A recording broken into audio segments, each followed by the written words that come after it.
All right. So a couple of people have complimented and asked me about my setup for my video. So I want to show you guys actually what I do to create this lighting setup and how I was able to use the exact same method when doing my Zoom workshop series last week.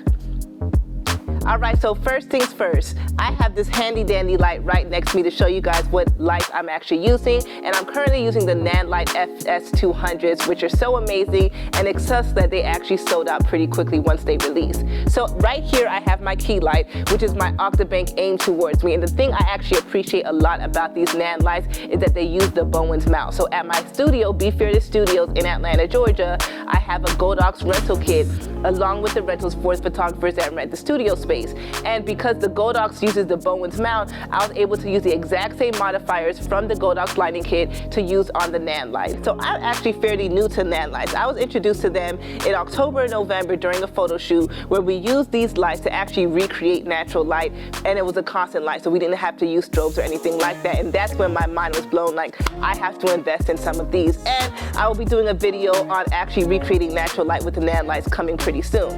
But I knew that I wanted to invest and add that to my lighting kit. Now, a quick disclaimer. So before I actually used my Nanlites for these videos, I was using my Godox lights. So a lot of you guys know, if you guys own strobes have modeling lights, and I was using my modeling light to actually light my video. So don't think that you have to go out and invest in some video lights when you don't have to. Use what you guys have. A lot of us feel like we have to go buy this and buy that, when in reality, use what you have in unconventional ways or ways that you never thought that you actually should. Now, next thing. So my mind was blown last year during my workshop series when one of our teachers, Nikki S., was teaching one of our workshops, and her lighting and her camera quality was looking so amazing, especially compared to my MacBook camera. And that's when she put me on game about being able to connect your camera to your Zoom calls. So I downloaded the EOS Webinar Utility app, which is actually free on Canon's website if you are a Canon shooter. I downloaded that, went into my Zoom preferences, and I changed the video preferences from my MacBook camera